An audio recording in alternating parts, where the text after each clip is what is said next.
wabarakatuh. Yang terhormat dosen penguji PPG dalam jabatan angkatan ketiga tahun 2023. Perkenalkan, nama saya Teddy Setiawan. Saya mahasiswa PPG dalam jabatan angkatan ketiga tahun 2023 di Universitas Negeri Padang dengan nomor peserta PPG 201502685328, NIM 23312026. Saya mengajar di SMK Negeri Muara Kelingi, Kabupaten Musirawas, Sumatera Selatan. Hari ini, Selasa tanggal 5 Maret, saya akan melaksanakan praktek pembelajaran UKIN di kelas 10 dengan materi memahami dan menerapkan keselamatan dan kesehatan kerja. Berikut video pembelajaran yang saya lakukan. Mohon saran dan masukannya dari Bapak Ibu dosen semua untuk perbaikan berikutnya agar dapat memberikan yang terbaik untuk peserta didik. Demikian, wassalamualaikum warahmatullahi wabarakatuh.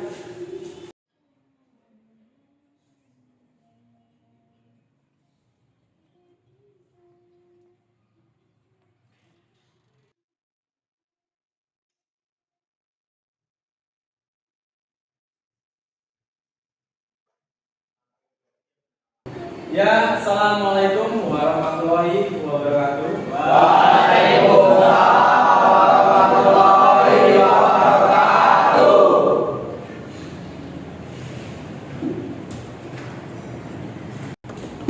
Hari ini apakah ada yang tidak masuk? Ya.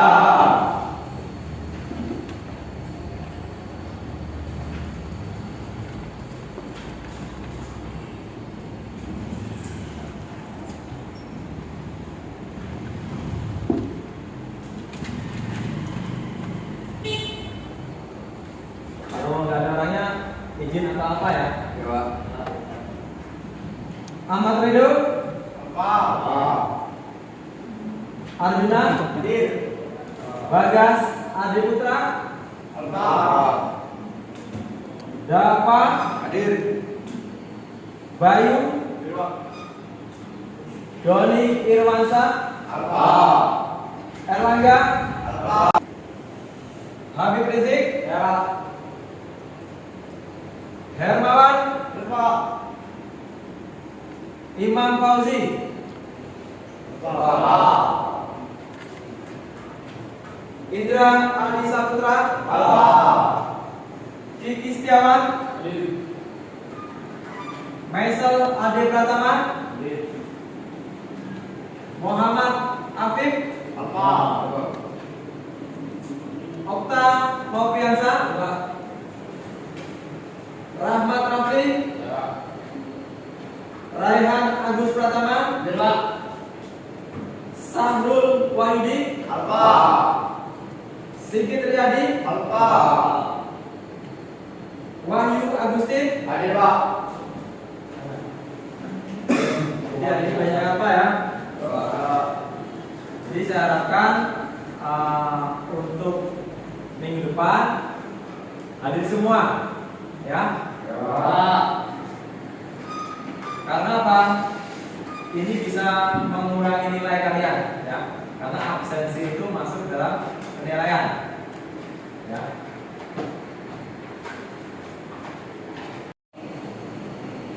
Ya, sebelum memulai pelajaran hari ini, supaya pelajaran hari ini berkah bagi kita dan bermanfaat, marilah kita berdoa terlebih dahulu. Silakan dapat pimpin doanya. Doa mulai.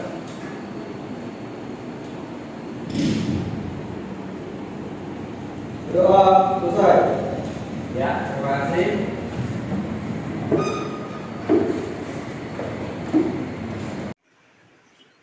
Bagaimana hari ini? Apakah semangat untuk belajar? Semangat. SMK? Siap. SMK? Siap. Jadi untuk materi hari ini kita akan masuk pada memahami dan menerapkan keselamatan dan kesehatan kerja. Ya, tapi sebelum kita masuk pada materi ini, saya akan tanya bagaimana materi sebelumnya yang Bapak sudah jelaskan kemarin. Mungkin masih ada yang belum paham atau mau bertanya.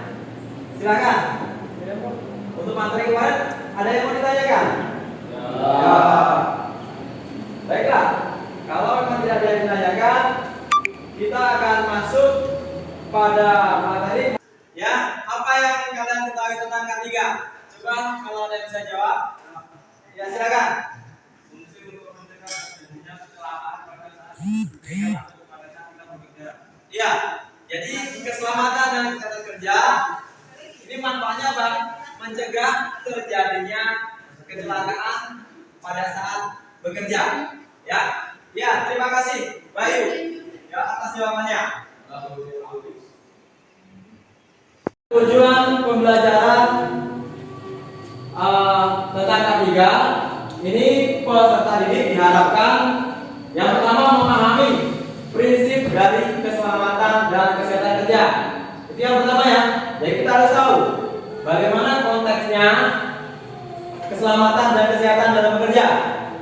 Kemudian yang kedua, mampu mengidentifikasi potensi dan resiko kecelakaan. Jadi setelah yang pertama tadi, kita yang kedua harus mampu. Oh, kalau benda seperti ini, resiko kecelakaannya bagaimana? Yang ketiga, mampu mengklasifikasikan dan menerapkan penggunaan alat pemadam kebakaran. Jadi setiap pekerja itu harus mampu. Alat P3K atau K3 yang ada, kita harus mampu memakainya. Jangan nanti ada kecelakaan, kebakaran, kita tidak bisa memakai alat pemadam kebakaran. Bingung, ya? Jadi semua yang masuk bengkel ini harus bisa menggunakan alat keamanan, menggunakan alat K3. Yang keempat, memahami cara pengendalian kontaminasi zat berbahaya. Jadi yang keempat ini diharapkan mampu memahami dan mengendalikan. Misalnya terjadi kebocoran gas.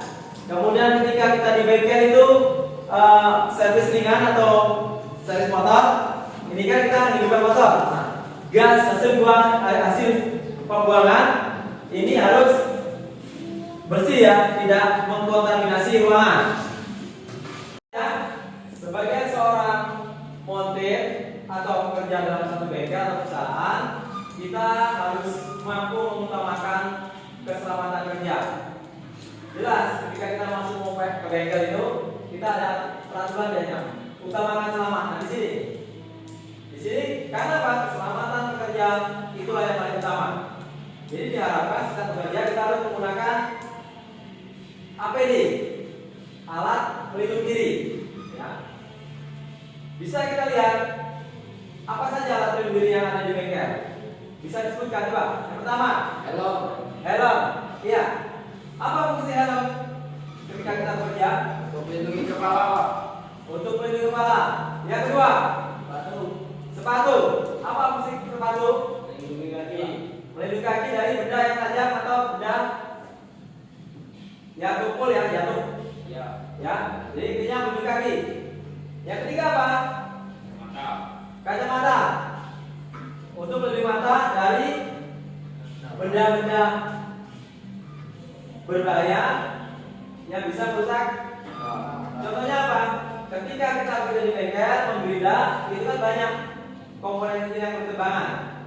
Nah, di situ fungsi dari kacamata. Kemudian untuk kelas, apa fungsi kacamata kelas? Dari radiasi sinar ya, sinar kelas. Karena ketika kita pakai kacamata, mata itu bisa sakit berapa hari ya? Bisa 1 minggu itu ya. Jadi fungsi dari kacamata itu untuk melindungi mata dari benda asing atau radiasi sinar ya. Ada lagi baju praktek. Kita harus menggunakan baju praktek setiap masuk ke bengkel. Karena baju praktek ini sudah ada spesifikasinya. Yang pertama apa? Tidak boleh lebih fresh ya. Karena ketika kita menghidupkan mesin, salah satunya masuk ke mesin bisa berbahaya. Ya. Ada lagi sarung tangan. Apa fungsi sarung tangan? Ya, ketika kita mengelas, benda itu panas. Jadi kita diwajibkan pakai sarung tangan biar tidak melepuh. Ya. Jadi masih banyak lagi ya APD yang harus kita gunakan. Foto. Kalau sepatu itu seandainya permukaan dari lantai itu licin, bisa tidak terpleset, ya.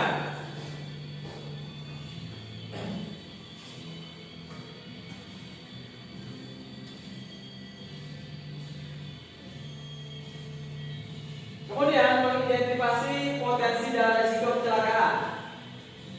Jadi kita harus tahu resiko apa saja yang bisa terjadi ketika kita mau bekerja.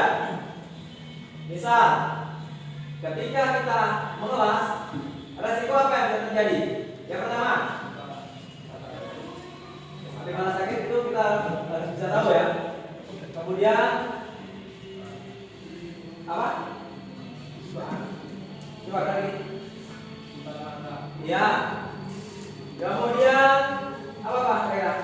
Kalau kita mengelas dari panas itu apa? Sinar las, tangannya bisa? Ya. Jadi seperti saya sudah jelaskan tadi, sarung tangan ini sangat penting, ya. Kemudian kalau kita bekerja pada kelas udara yang pakai listrik, resikonya apa? Kesetrum, ya. Jadi kita harus bisa mengidentifikasi, oh saya bekerja di bagian ini. Jadi yang harus kita antisipasi pertama listrik, kemudian panas, ya. Itu harus identifikasi dulu sebelum masuk itu. Misalnya kita bekerja, kita harus tahu dulu resiko kecelakaan itu apa saja yang bisa terjadi. Gerinda itu kan tajam ya, hati-hati itu. Mungkin tergores, terpotong, atau bajunya nyangkut, ya. Jadi setiap kita bekerja atau praktek, kita harus mampu mengidentifikasi bahaya yang terjadi. Sehingga apa? Sehingga kita lebih berhati-hati dan waspada. Ya, jadi jelas ya. Kemudian mengklasifikasi, ya. Kita mampu mengklasifikasi. Yang pertama menggunakan peralatan pemadam. Apa ya? Jadi kita harus tahu jenis-jenis kebakaran. Jadi kebakaran itu ada beberapa jenis, 4 ya. Tipe A, kemudian B, C, dan D. Ini beda-beda. Kalau yang A itu biasanya menimbulkan arang, itu kebakaran ringan. Biasanya cuma kertas, plastik. Nah itu. Ini cukup pemadamannya menggunakan air tekanan tinggi, ya. Jadi cukup dengan menggunakan air yang bertekanan tinggi. Kemudian ada lagi yang berbahan minyak. Nah, kita menggunakan apa? Mungkin bisa menggunakan yang zat kimia yang bisa berbusa, ya. Karena apa? Kalau minyak, kalau kita pakai air tidak akan padam itu, ya. Ada lagi, kemudian bahan-bahan selainnya apa? Bahan-bahan kimia. Nah, di sini ada klasifikasi.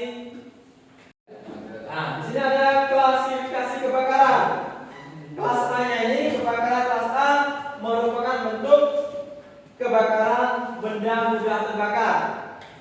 Jadi yang pertama adalah kayu, kertas, karton, dan lainnya. Jadi untuk yang A ini kertas, karton, ya. Kemudian ada lagi kelas B. Kelas B ini kebakaran kelas B merupakan jenis kebakaran pada benda cair dan gas yang mudah terbakar. Contohnya apa? Bensin, lilin, gemuk, minyak tanah. Kemudian yang C, ini ada kebakaran kelas C merupakan apa? Kebakaran pada benda yang menghasilkan listrik dan mengandung unsur listrik, ya. Jadi kalau yang mengandung unsur listrik, dengan apa memadamkannya? Apakah air? Tidak, ya.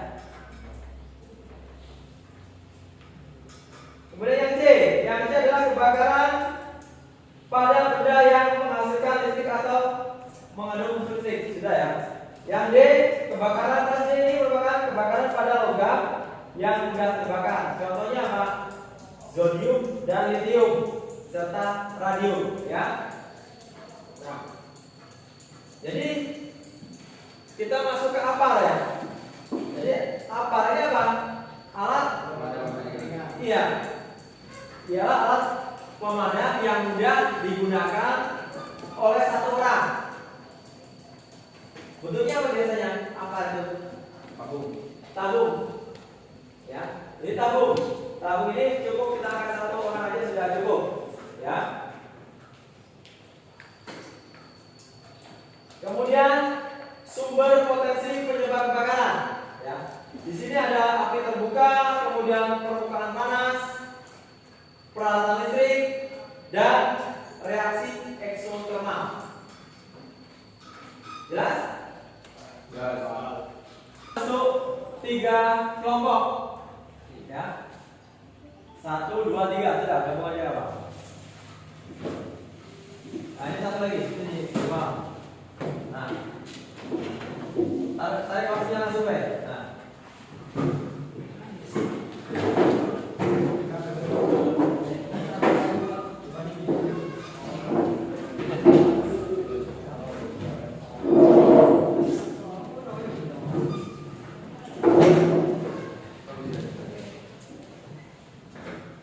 Jadi untuk kelompok pertama, sebutkan macam-macam sifat-sifat kebakaran.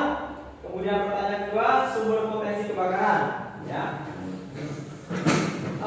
Untuk kelompok kedua, sebutkan klasifikasi kebakaran. Yang seperti saya jelaskan tadi. Kelompok tiga, apa yang dimaksud dengan alat pemadam kekeringan dan sebutkan jenis media pemadam api. Silakan ambil bukunya nih untuk referensinya. Ya. Kelompok satunya semuanya Bayu.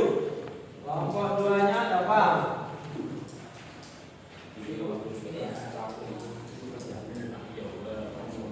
Tiganya mungkin bisa Bayu.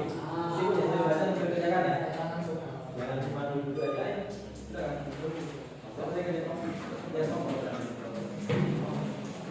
Aktif ya. Ayo kerjakan. Dilihat di bukunya itu.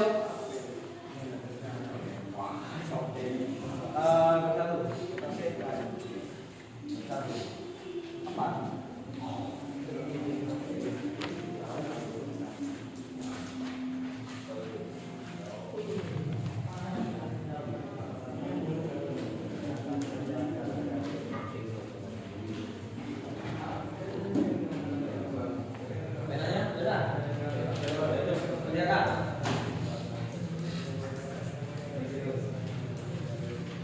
Diskusi ya.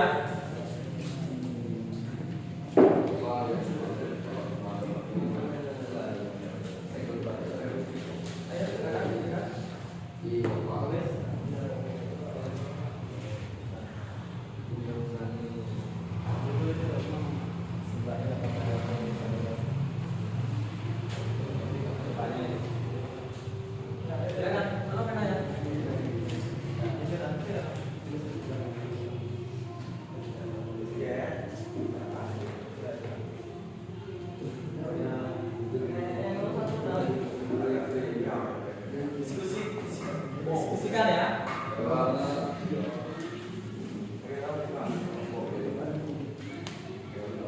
Kalau ada kendala tanya kami apa?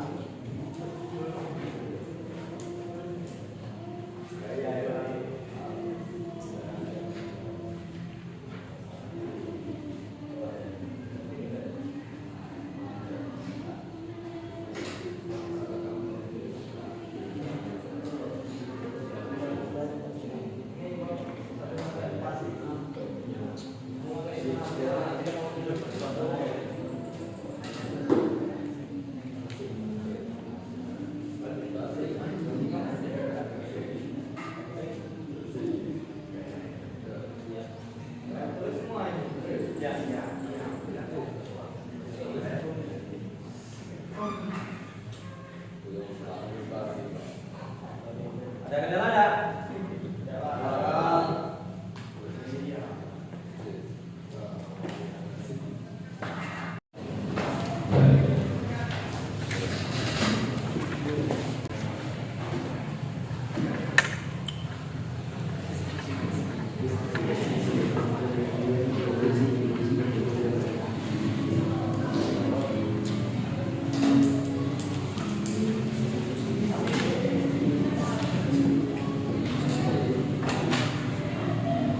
Ya, ada kendala? Kendala.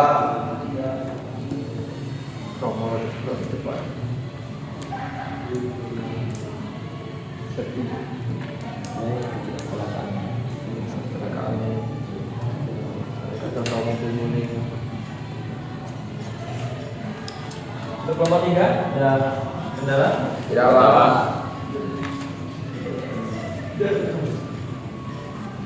Sambil diperhatikan ini proses pengelakaan Ya, ya. Ya, silakan lanjutkan. Ya, ngobrol ini silakan gitu. Ya, kalau sudah selesai, silakan ketuanya mempresentasikan hasil diskusinya ke depan kelas. Silakan. Untuk kelompok 1 dulu, Bayu.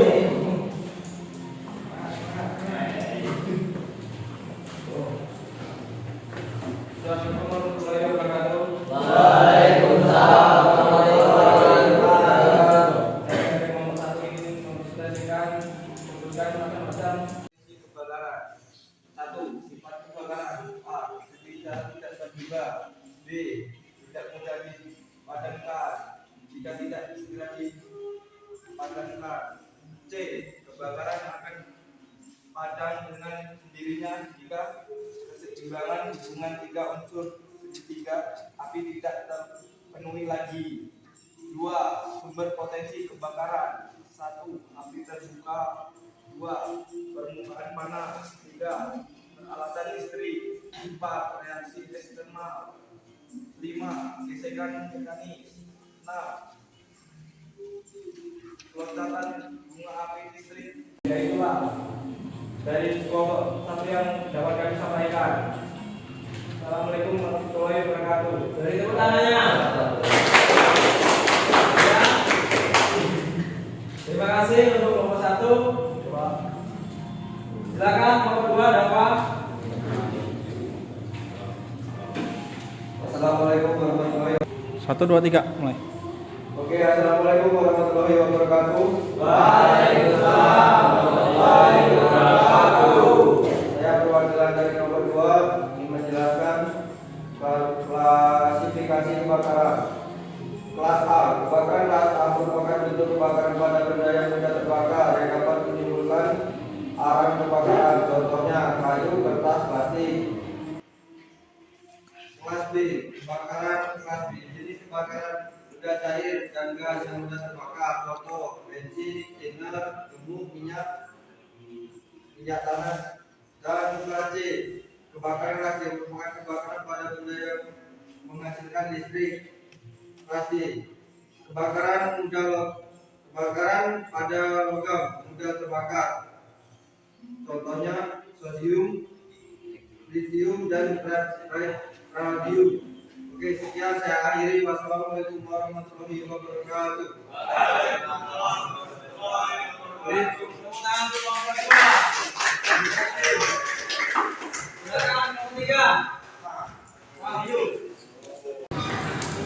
Assalamualaikum warahmatullahi wabarakatuh.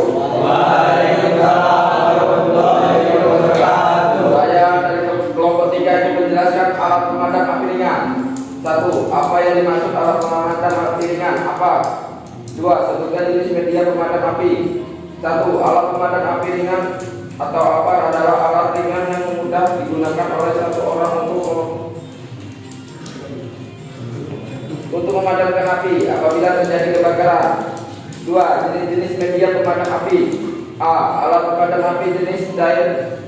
Alat ini pemadam api dengan air tekanan tinggi, digunakan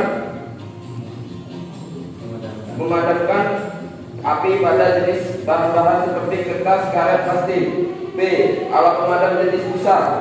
Alat ini mengandung zat kimia yang dapat membentuk busa, biasanya memadamkan pada jenis api yang membakar alkohol, minyak, dan solvent. C. Alat pemadam bentuk kimia. Alat ini biasanya disebut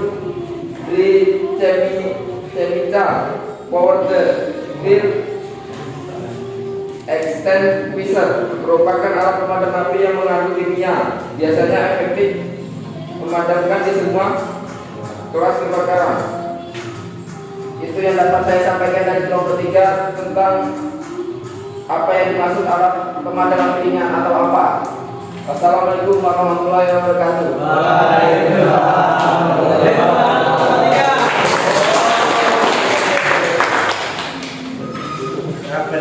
Ya, silakan kembali ke posisi semula.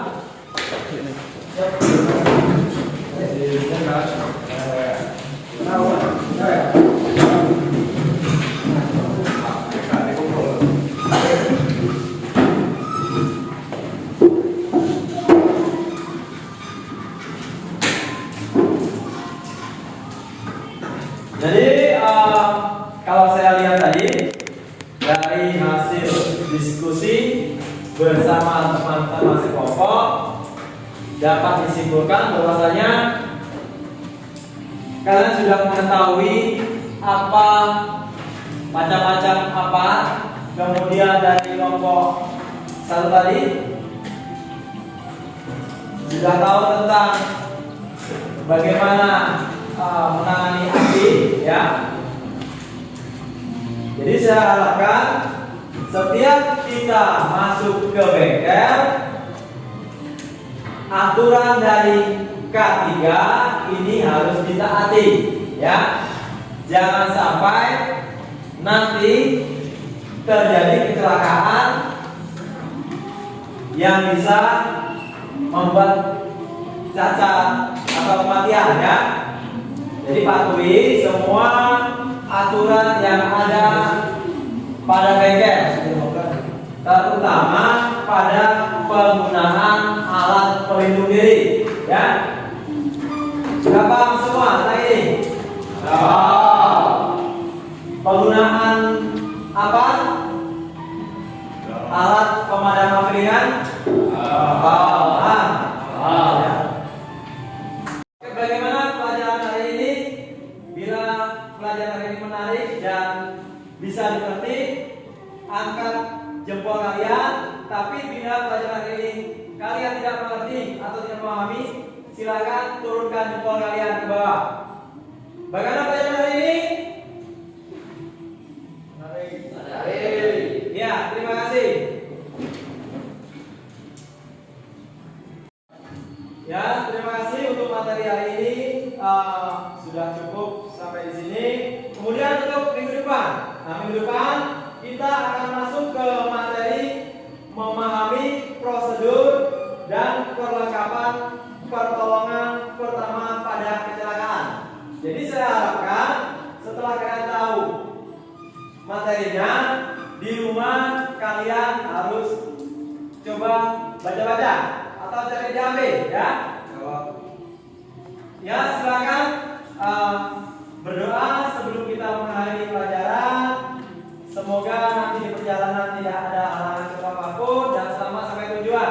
Silakan dapat pimpin doanya. Semua siap, berdoa, mulai.